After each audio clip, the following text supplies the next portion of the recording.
On air this Monday on the National Marathon is Channel 1+1. In Izmail, Odessa region, a vessel under the Turkish flag is on fire. It was hit by a Russian drone during a massive night attack. The vessel was carrying about 4,000 tons of liquefied gas. Due to the fire and the threat of an explosion, Romania has already evacuated residents of the settlement closest to the border, according to local media. 15 people have been evacuated from there, but the evacuation may be expanded. The Romanian authorities have sent emergency response services to the border area. Meanwhile, on the Ukrainian side, no evacuation is being carried out. The Ukrainian Seaports Authority assures that there is currently no reason for this. In the Kharkiv region, 4 people have been killed and more than 20 injured, including 5 children. 2 missiles struck a residential neighborhood in Balaklia, killing 3 men and injuring 15 people, among them 4 teenagers. In Veliki Burluk, drones struck during the night. They set residential houses on fire. 1 man was killed and another injured. There are also victims of shaheds and cabs in Starovirivka, Lyutivka, Izium and Panyutaina. In Nikopol, in the Dnipropetrovsk region, an artillery attack claimed the lives of 2 people. Another resident was hospitalized in moderate condition, and a man was injured by a drone. In the city, apartment buildings, shops and a hair salon were damaged. In Kreshenivka, in the Kherson region, a 16-year-old boy was injured due to the detonation of an explosive device. He found the munition on the street, picked it up and suffered shrapnel wounds to his limbs. And in the morning, in Novorossiysk, a Russian drone dropped an explosive device on a local resident who was hospitalized with blast injuries. At night, a drone attacked 2 ambulances in Kherson. In one of them, the driver and a paramedic were wounded. There were also casualties from the war in Donetsk region. In Osikove, a Russian FPV drone killed a person, and there is 1 wounded as a result of a drone explosion in Kostiantynivka. At dawn, the occupiers shelled Druzhkivka, and the consequences are still being clarified there. The invaders also terrorized the Chernyshov region with drones. A gas station employee, specifically a female worker, was taken to the hospital with injuries in Novorod-Siversky. Energy facilities and an agricultural enterprise were also hit. The defense of Pokrovsk continues. Currently, the city is not encircled. Urban combat is ongoing in almost all areas, according to soldiers of the 155th Separate Mechanized Brigade. The enemy is advancing in small groups but does not ease the pressure. The defense forces are trying to prevent the Russians from reaching the Myrnograd highway and cutting it off, taking advantage of the fact that Ukraine has concentrated its main forces on the defense of Pokrovsk, while the Russians are capturing territories in the southeast of the country. Orikhiv and Huliaipol are at risk of encirclement. This section of the front is of key importance for the defense of Zaporizhzhia. The Russians have 4 kilometers left. Regarding Huliaipol, this is mentioned in a report by the American Institute for the Study of War. The Southern Defense Forces assure that Ukrainian units have stopped the enemy in the Huliaipol direction and have blocked their further advance. However, Russian troops are trying to break through toward Varvarivka, a settlement on an important logistical route between Pokrovsk and Huliaipol. The Russians are also destroying Kostiantynivka in the Donetsk region. The terrorists are turning yet another Ukrainian city into ruins. The enemy constantly drops guided aerial bombs with massive payloads on residential neighborhoods, as reported by the Kolodny Yar unit. In total, 216 combat engagements were recorded on the front line over the past day. A historic agreement. The presidents of Ukraine and France signed a declaration on strengthening the defense of our country during Volodymyr Zelensky's visit to Paris, and a document was signed regarding cooperation in the acquisition of military equipment by Ukraine. This took place near Paris at a military base. The upcoming contract in particular provides for an order of 100 Rafale fighter jets to equip the armed forces of Ukraine. Volodymyr Zelensky also stated that Ukraine will receive French radars, 8 SAM-PT air defense systems, and 6 launchers. The strategic agreement is designed for 10 years and will take effect next year. France is also preparing another defense package for Ukraine by the end of the year, which concerns additional air defense systems along with missiles and countermeasures. This was discussed at the joint briefing of the presidents of Ukraine and France regarding drones. It is very valuable that France is taking this step to achieve real, guaranteed security in Europe. Unity works, and that is why we are able to shoot down Russian missiles and stop Russian assaults on the front every day. We are restoring our energy sector. It is very hard, very difficult for us, but we are rebuilding everything, our infrastructure, when Russia destroys it. And most importantly, we are also giving other nations hope that Russia will not succeed in making war a new norm, deportation and abuse of people. Ukraine is not alone in its defense, not by itself, not isolated. From the very beginning of Russian aggression, France made a clear choice to unequivocally and continuously support Ukraine. Our bilateral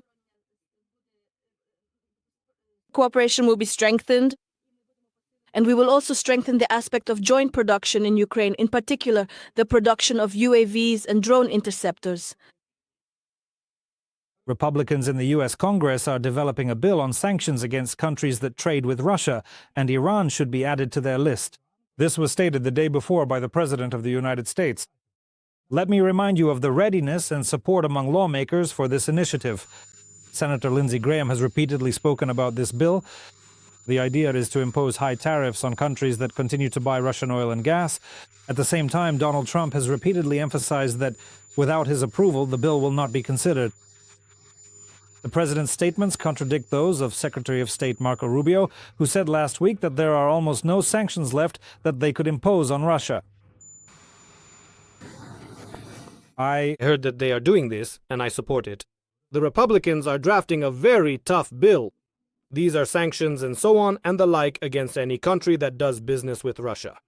They might include Iran, which I suggested. So any country that does business with Russia will face very strict sanctions.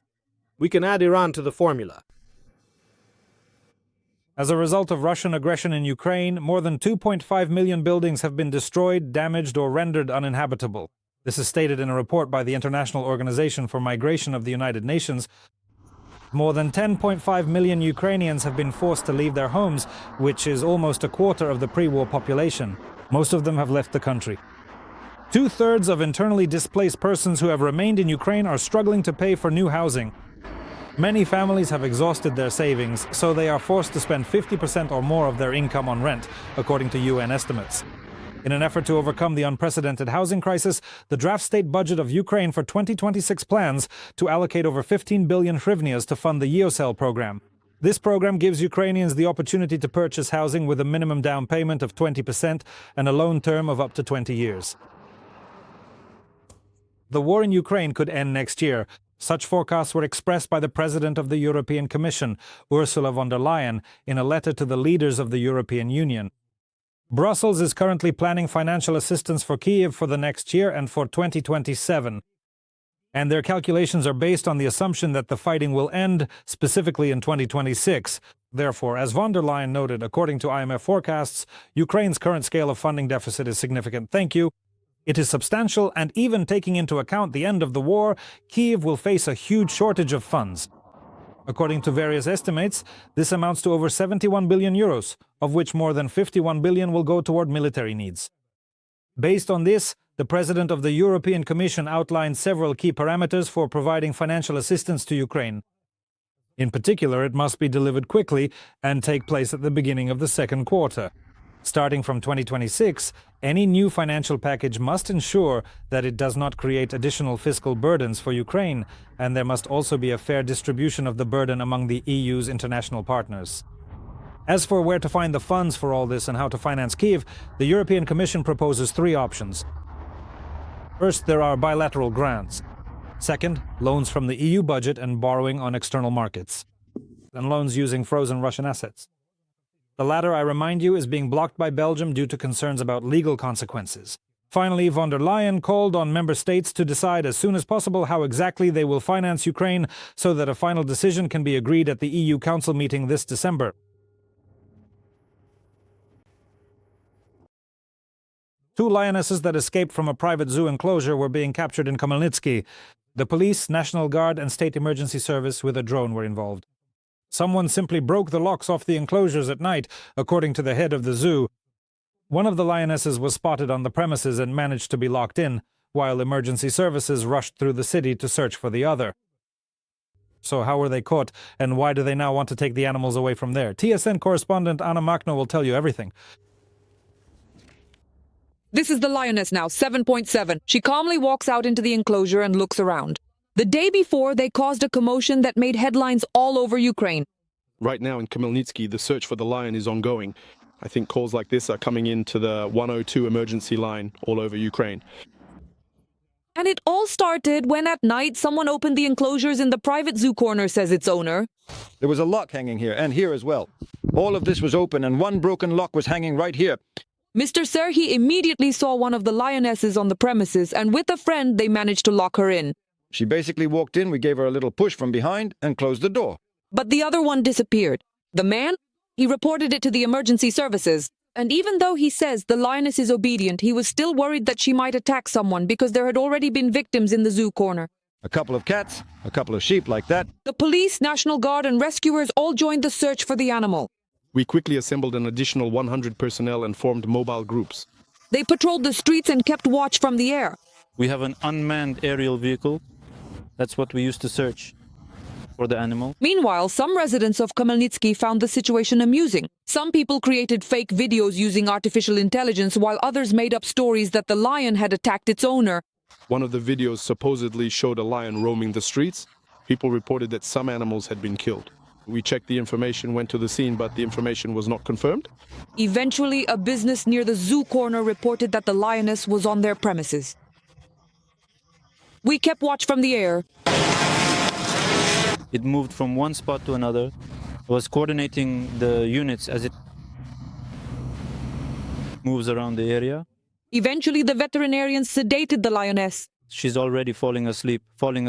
And the patrol officers transported the escapee back to the enclosure. If someone tries to open it now, they really will. Then they'll end up in her jaws.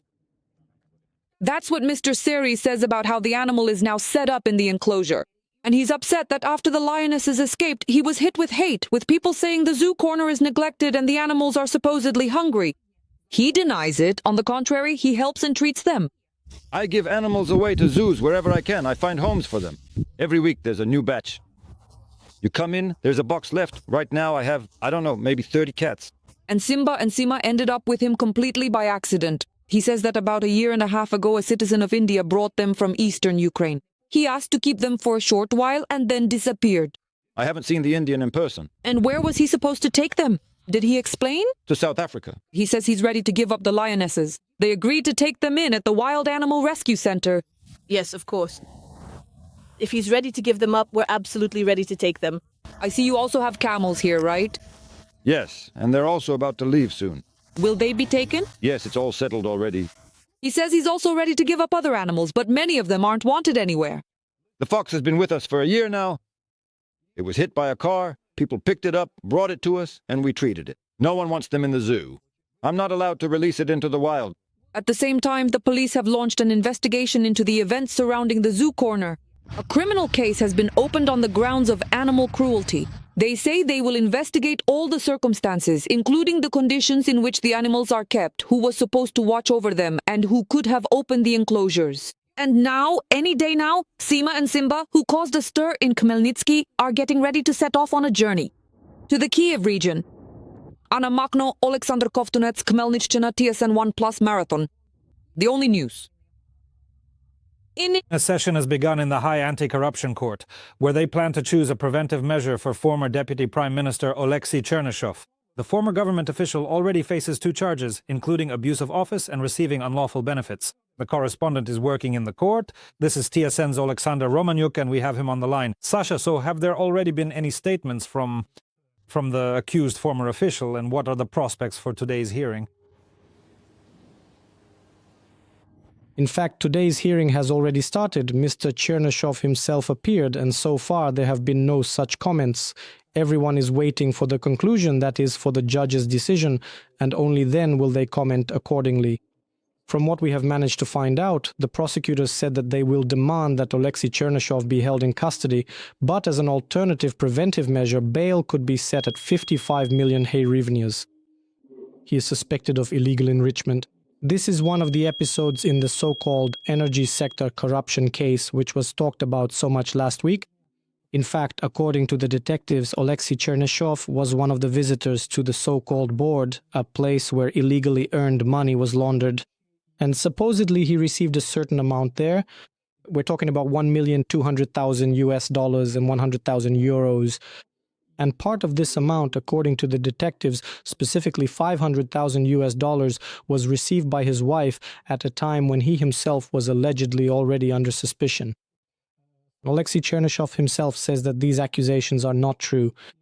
In fact, his defense attorneys will insist on a more lenient preventive measure, but will adjust their approach depending on the situation. They also remind that, in fact, a preventive measure with bail has already been chosen for him in other cases. The bail amounts to over 120 million hryvnias, and in fact this money has already been paid. Mr. Alexei Chernyshov himself diligently fulfills all obligations and attends all court hearings. He has had no violations and has surrendered his documents. Accordingly, he does not pose a risk of fleeing or leaving Ukraine. Therefore, they will argue in court for a more lenient preventive measure for him. We will continue to monitor the situation. As soon as we have any more detailed information, we will definitely report it in the TSN broadcast. Studio. Thank you. As TSN's Alexander Romaniuk reports, a court hearing is beginning in Kiev regarding the case of former Deputy Prime Minister Alexei Chernyshov. He is to be given a preventive measure in yet another case.